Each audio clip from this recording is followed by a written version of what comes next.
Hello everyone, कैसे हैं आप लोग। आज की इस वीडियो में डिस्कस करने जा रहा हूँ बाटा कंपनी की क्वार्टरली रिजल्ट के बारे में। कंपनी ने अपने सितंबर क्वार्टर का फाइनेंशियल रिजल्ट डिक्लेयर कर दिया है, जो कि काफ़ी ज़्यादा जो है मिला जुला देखने को मिल रहा है। अगर आप ईयरली वाइज देखेंगे कंपनी के नेट प्रॉफिट में तो यहाँ पर बढ़त देखने को मिलेगी, लेकिन अगर आप प्रीवियस क्वार्टर के साथ कंपेयर करते हैं तो प्रीवियस क्वार्टर के मुकाबले नेट प्रॉफिट में गिरावट देखने को मिलेगी। तो चलिए वीडियो को स्टार्ट करते हैं। तो अभी आपके सामने है कंपनी के क्वार्टरली रिजल्ट। तो पहले हम डिस्कस कर लेते हैं कंपनी के जो नेट प्रॉफिट है उस पर। तो कंपनी का जो नेट प्रॉफिट है इस समय जो है 52 करोड़ रुपए निकल कर आया है। प्रीवियस क्वार्टर में देखेंगे तो 174 करोड़ था, और अगर हम सितंबर 2023 की बात करें तो 34 करोड़ यहाँ पर नेट प्रॉफिट देखने को मिला हुआ था। इसका मतलब कि ईयर वाइज देखेंगे तो नेट प्रॉफिट में एक जंप नजर आएगी, लेकिन अगर हम प्रीवियस क्वार्टर यानी कि जून के साथ कंपेयर करते हैं तो नेट प्रॉफिट में गिरावट देखने को मिलेगी। अब हम स्टार्टिंग से डिस्कस कर लेते हैं। सबसे पहले कंपनी की सेल्स के बारे में जान लेते हैं कि कंपनी ने कितना रेवेन्यू जनरेट किया है। तो सितंबर 2024 की बात की जाए तो 837 करोड़ का यहाँ पर रेवेन्यू जनरेट हुआ है, जबकि जून 2024 की बात की जाए तो 945 करोड़ का यहाँ पर रेवेन्यू देखने को मिला हुआ है। इसको कंपेयर कर लेते हैं सितंबर 2023 के साथ। तो सितंबर 2023 में कंपनी की परफॉर्मेंस 819 करोड़ की रही है, जहाँ पर कंपनी ने 819 करोड़ का रेवेन्यू जनरेट किया है। अब हम डिस्कस कर लेते हैं एक्सपेंसेस। इस रेवेन्यू को जनरेट करने में कंपनी ने कितने खर्चे किए हैं। तो 663 करोड़ का यहाँ पर खर्चा हुआ है सितंबर 2024 में। जून 2024 की बात की जाए तो 760 करोड़ का यहाँ पर एक्सपेंसेस देखने को मिले हुए हैं। प्रीवियस ईयर में बात की जाए तो 637 करोड़ का यहाँ पर एक्सपेंसेस देखने को मिले हुए हैं। इसका मतलब है कि यहाँ पर अगर आप एक्सपेंसेस देखेंगे तो प्रीवियस ईयर के मुकाबले एक्सपेंसेस जो है बढ़ते हुए नजर आए हैं, लेकिन प्रीवियस क्वार्टर के मुकाबले के हैं एक्सपेंसेस यहाँ पर गिरे हुए हैं। अब हम बात कर लेते हैं ऑपरेटिंग प्रॉफिट की। ऑपरेटिंग प्रॉफिट में देखेंगे तो 175 करोड़ का यहाँ पर ऑपरेटिंग प्रॉफिट देखने को मिला हुआ है। प्रीवियस क्वार्टर की बात की जाए तो 185, और प्रीवियस ईयर के साथ कंपेयर किया जाए तो 182 करोड़ का यहाँ पर ऑपरेटिंग प्रॉफिट देखने को मिला हुआ है। इसका मतलब भी सेम है कि आपका जो ईयरली वाइज देखेंगे तो यहाँ जो ऑपरेटिंग प्रॉफिट है वो गिरते हुए नजर आया है, जबकि क्वार्टरली वाइज देखेंगे तब भी यहाँ पर जो ऑपरेटिंग प्रॉफिट है गिरते हुए नजर आ रहा है। यानी कि यहाँ पर ईयरली वाइज देखें या क्वार्टरली वाइज देखें, दोनों में जो ऑपरेटिंग प्रॉफिट है वो गिरते हुए नजर आया है।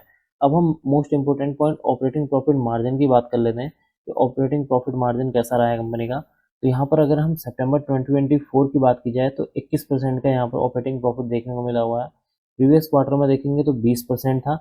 और अगर हम इसको कंपेयर कर लेते हैं सितंबर 2023 के साथ, तो सितंबर 2023 के साथ यहाँ पर ऑपरेटिंग प्रॉफिट मार्जिन जो है 22% देखने को मिला हुआ है। इसका मतलब है कि यहाँ पर ईयर ऑन ईयर देखें या क्वार्टरली वाइज देखें, जो ऑपरेटिंग प्रॉफिट मार्जिन है उसमें करीब जो है 1%, 2%, 1% की गिरावट देखने को मिल रही है। अब हम बात कर लेते हैं अगर यहाँ पर प्रॉफिट बिफोर टैक्स की। तो प्रॉफिट बिफोर टैक्स को देखें तो यहाँ पर 70 करोड़ का यहाँ पर प्रॉफिट बिफोर टैक्स देखने को मिले हुए हैं। प्रीवियस क्वार्टर में देखें तो 217 करोड़, और सितंबर 2023 की बात करें तो 46 करोड़ के यहाँ पर प्रॉफिट बिफोर टैक्स देखने को मिला हुआ है। इसका मतलब भी यही है कि यहाँ पर ईयरली वाइज देखेंगे तो प्रॉफिट बिफोर टैक्स बढ़ते हुए नजर आया है, लेकिन अगर हम क्वार्टरली वाइज देखें तो प्रॉफिट बिफोर टैक्स में एक गिरावट देखने को मिल रही है। प्रॉफिट बिफोर टैक्स वो अमाउंट होती है जहाँ पर कंपनी ने अभी टैक्स पे नहीं किया होता है।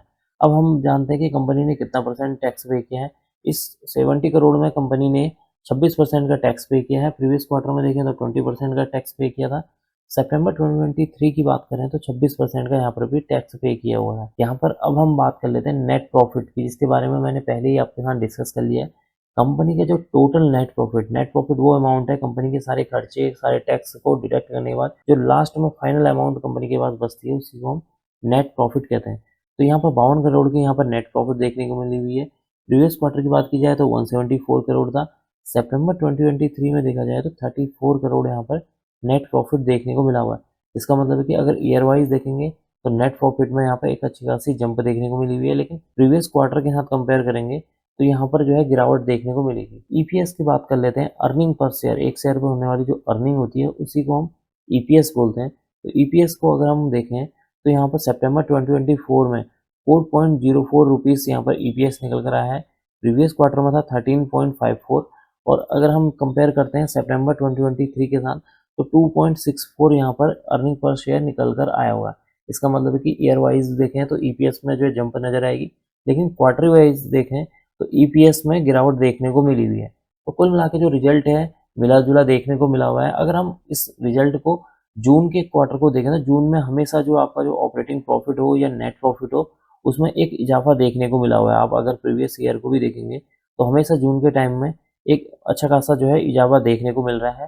तो बेटर ये है कि हम कंपेयर किसके साथ करें, हम कंपेयर करना चाहिए प्रीवियस ईयर के साथ, क्योंकि प्रीवियस ईयर के देखिए यहाँ पर 34 करोड़ है, यहाँ पर 52 है, और अगर हम सितंबर को देखें तो 55। तो कुल मिला के जो रिजल्ट है उसमें जो है थोड़ा बहुत गिरावट देखने को मिली हुई है प्रीवियस क्वार्टर के मुकाबले। तो कुल मिला के जो है रिजल्ट जो मिला जुला देखने को मिला हुआ है। अब मैं इस वीडियो को यहीं पर एंड करना चाहूँगा। उम्मीद करता हूँ कि आपको यह वीडियो पसंद आई हो। अगर आपको यह वीडियो पसंद आई हो तो please like share and subscribe करना ना भूलें। Thank you.